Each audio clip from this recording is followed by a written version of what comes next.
दोस्तों, मध्य प्रदेश की राजधानी भोपाल से ऐसा एक वाकया सामने आया है जिसे सुनकर आप भी हैरान हो जाएंगे। दोस्तों, मध्य प्रदेश की राजधानी भोपाल भोपाल का एक क्षेत्र पड़ता है। उसका नाम है नीलबढ़।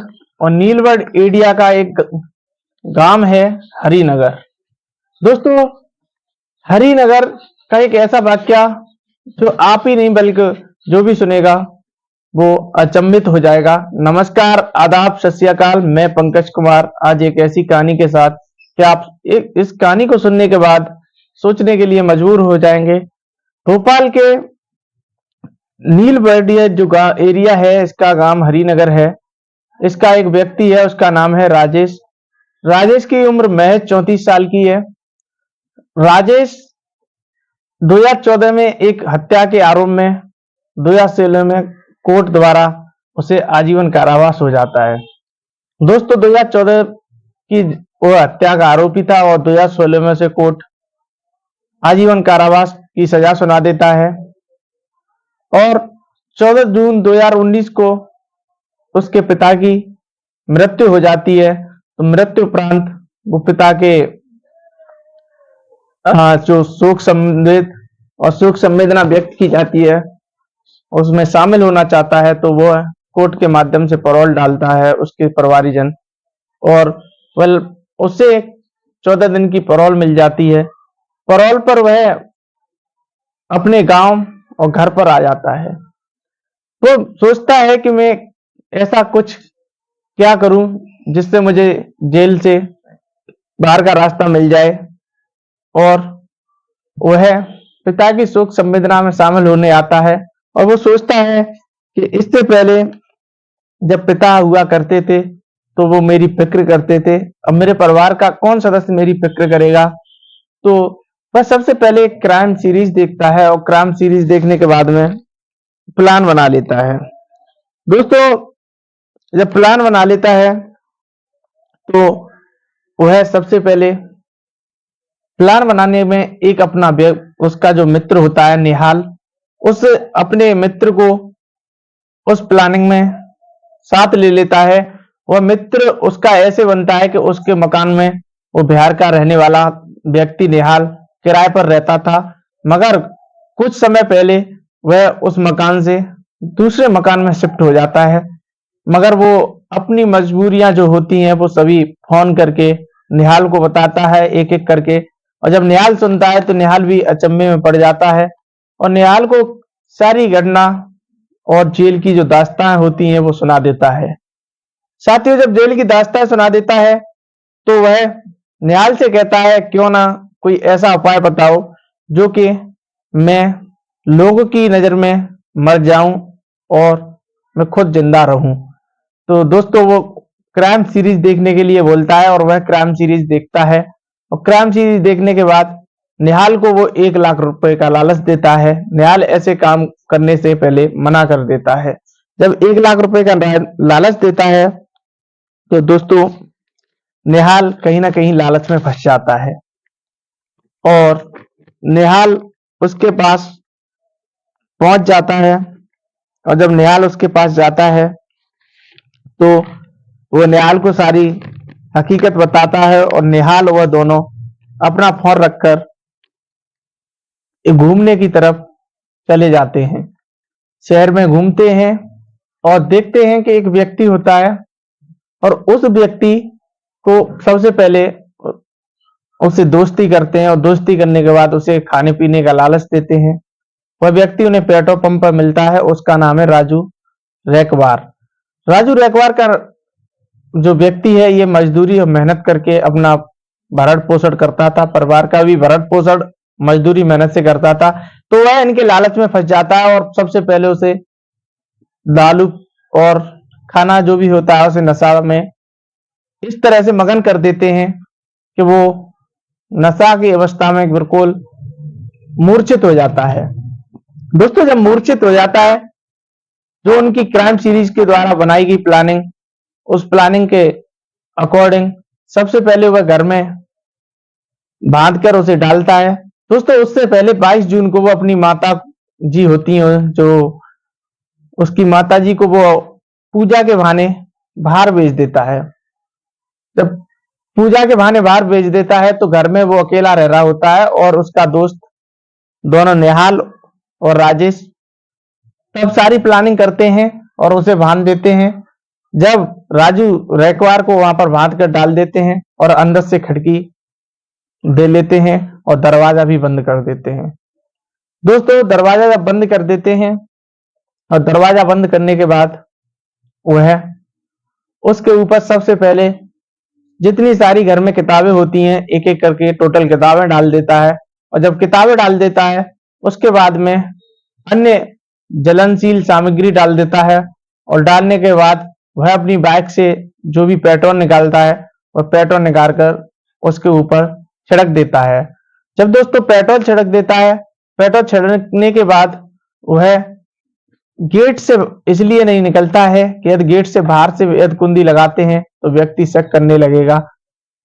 क्यों कि यदि बाहर से कुंडी लगी होगी तो व्यक्ति कहेगा कि बाहर से कुंडी लगाकर किसी ने जलाकर मार दिया है, मगर वह उसे आग लगाकर सबसे पहले वो छत के रास्ते बाहर निकलते हैं और बाहर निकलने के बाद जो गेट की खिड़की होती है उसकी थोड़ा सा जगह होता है, उसकी वहां से वो माचिस की तिल्ली को फेंक देते हैं। उसके ऊपर पेट्रोल डली होती है इसलिए वह आग पकड़ लेती है। जब दोस्तों आग पकड़ लेती है, राजेश और निहाल वहां से दोनों भाग जाते हैं और जो पड़ोसी होते हैं पहले पुलिस को सूचना देते हैं और लोकल पुलिस वहां पर पहुंच जाती है। दोस्तों जब लोकल पुलिस वहां पर पहुंच जाती है तो लोकल पुलिस को वहां पर एक सुसाइड नोट्स मिलता है और सुसाइड नोट्स राजेश के द्वारा लिखा जाता है। वो इसलिए लिखा जाता है कि पुलिस वही कहीं उस पर शक करने न लगे, क्योंकि पुलिस सुसाइड नोट्स में देखती है और सुसाइड नोट्स में लिखा होता है कि मेरी पिता की मृत्यु होने के उपरांत मुझ पर घर का दुख झेला नहीं जा रहा था और मेरे परिवार का कोई ऐसा सदस्य नहीं है कि मुझे दोबारा पैरोल से या मेरी जेल में जाकर मिलाई कराए, इसलिए मैं अपनी आत्महत्या कर रहा हूं। जब पुलिस सुसाइड नोट्स को पढ़ती है 29 जून को उसे पैरोल से जेल जो सेंट्रल जेल भोपाल वापस जाना था, मगर 29 जून को सेंट्रल जेल वापस जाने से पहले वह सारी घटना को अंजाम दे देता है। पुलिस और फायर ब्रिगेड की गाड़ियां आती हैं और उस पर आग पर काबू पा लेती हैं और उसमें जो राजू सेकवान नाम का व्यक्ति था उस पर जब पानी डालकर डॉक्टर के पास ले जाया जाता है तो डॉक्टर उसे मृत घोषित कर देते हैं। मृत घोषित करने के बाद में उसे हॉस्पिटल पोस्टमार्टम के लिए रखा जाता है। जब उसकी पोस्टमार्टम होती है तो पोस्टमार्टम रिपोर्ट आने से पहले ही उसे राजेश समझकर उसके परिवार वालों को सौंप दिया जाता है और परिवार वाले उसका देह संस्कार कर देते हैं। जब दाह संस्कार कर देते हैं तो दोस्तों इस केस में 24 घंटा बाद जो इस कहानी में मोड़ आता है, जब पोस्टमार्टम रिपोर्ट आती है तो उसमें स्पष्ट तरीका से आता है कि इसकी मृत्यु गला दबाकर की गई है। जब ये आता है तो सभी अचंभित हो जाते हैं और पुलिस भी हैरान हो जाती है। पुलिस जो लोकल पुलिस होती है वह उसके फोटोग्राफ ले लेती है और फोटोग्राफ ले लेने के बाद जो सेंट्रल पुलिस लोकल पुलिस से तो जेल पुलिस का प्रशासन था जेल का, वो पुलिस से संपर्क करता है और पुलिस उस केस को वहीं बंद करने की सोच लेती है, क्योंकि राजेश नाम का व्यक्ति था उसने अपने स्थान पर बेशक दूसरे व्यक्ति को जलाया था मगर वह पुलिस की नजरों में राजेश ही था। जब पोस्टमार्टम रिपोर्ट आती है तो खुलासा होता है, पुलिस भी चौंक जाती है और जेल प्रशासन के पैरों तले जमीन खिसक जाती है और जांच पड़ताल शुरू कर देती है।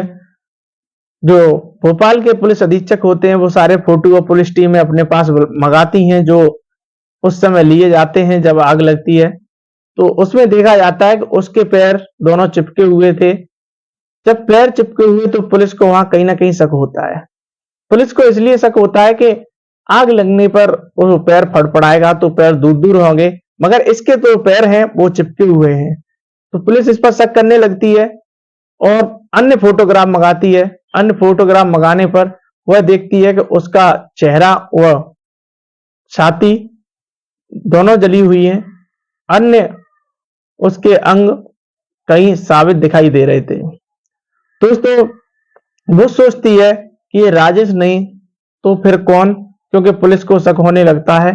तो पुलिस सबसे पहले जब जेल से पैरोल से राजेश आता है तो अपना जो नंबर ऑन करता है तो उस नंबर की लोकेशन ट्रेस करती है, तो वो लोकेशन भोपाल निकलती है। अब भोपाल निकलती है और नंबर जब कॉल करती है तो बंद जाता है, और वो लोकेशन के माध्यम से जब सारी कॉल डिटेल निकालती है तो उसमें सबसे अधिक बार जिस नंबर पर कॉल की जाती है वो नंबर निहाल का होता है। तो पुलिस निहाल के पास कॉल करती है बारी बारी से, और वो भी नंबर बंद जाता है। लोकेशन ट्रेस करने के बाद निहाल के, वह पुलिस निहाल वहां से जो नंबर था उसका वो लोकेशन गुजरात की दिखा रहा होता है, तो पुलिस गुजरात के लिए रवाना हो जाती है और वहां पर लोकेशन के माध्यम से निहाल को पकड़ लेती है। दोस्तों, जब निहाल को पकड़ती है तो निहाल सारी हकीकत बता देता है कि 1 लाख रुपए का लालच देकर उसने पेट्रोल पंप से राजू जो रैकवार नाम का व्यक्ति था उसकी हत्या की है। उसके पहले उसे दारू और नशा करके उसके हाथ पैर बांधकर उसके ऊपर किताबें डालकर उसकी हत्या कर देता है। जब यह घटना पुलिस को पता चलता है तो उस उसी दिन की एक गुमशुदगी की रिपोर्ट राजू रैकवार की जो पत्नी होती है वो दर्ज कराती है। और जब पुलिस उसके घर जाती है तो पुलिस राजू रैकवार की पत्नी को लेकर वहां पर राजेश के घर पर जाती है, तो वहां पर राजू रैकवार की चप्पल मिलती है और वह चप्पल उसकी पत्नी पहचान लेती है। दोस्तों, जब उसकी पत्नी चप्पल पहचान लेती है तो सारी घटना खुल जाती है। अब पुलिस को जो आरोपी था राजेश, जो वैसे उस पर पहले से एक सेंट्रल जेल में आजीवन कारावास का आरोपी था, मगर वो पैरोल से अपनी अलग दुनिया और जेल की जिंदगी को खत्म करना चाहता था, मगर वो अपने आप में फंस जाता है। जब उसके पास पुलिस गुजरात पहुंच जाती है निहाल के पास, तो निहाल की एक पुरानी सिम जो कि राजेश के पास थी, तो राजेश वह उससे ले जाता है और साउथ ईस्ट की तरफ चला जाता है। दोस्तों, जब साउथ ईस्ट में चला जाता है तो उसके पास एक दिन बाद कॉल जाती है कि वह घटना कहीं खुली तो नहीं है, कुछ गड़बड़ सड़बड़ नहीं है, मगर उसके पास निहाल के पास पुलिस पहुंच जाती है। तो पुलिस के सामने पुलिस मना करवा देती है कि किसी को कोई अभी तक उस घटना का भनक नहीं लगा है, मगर निहाल से जो राजेश नाम का व्यक्ति है वह मदद मांगता है और कहता है कि आप मेरी मदद कर दीजिए, आपका चेन्नई में कोई व्यक्ति रहता हो तो उसके माध्यम से मेरी मदद करवा दीजिएगा। तो निहाल कहता है कि ठीक है। पुलिस उससे बुलवाती है कि ठीक है, हमारे वहां 2 व्यक्ति रहते हैं, उससे तुम्हारी मदद करवा देंगे। वहां से पुलिस के कुछ सिपाही और कुछ टीम रवाना होती हैं और चेन्नई पहुंच जाती हैं। तो चेन्नई जब जाती हैं दोस्तों, तो चेन्नई निहाल जो नंबर सेंड कर देता है उसके पास, उसके अनुसार वह उनसे मुलाकात करता है। तो चुन्नी में वह जो राजेश नाम का व्यक्ति था तो वो लहंगा और चुन्नी पहने हुए था। उस चुन्नी में उनसे जब मुलाकात होती है तो पुलिस उसे पकड़ लेती है और पुलिस उसे ऊपर लेकर आती है।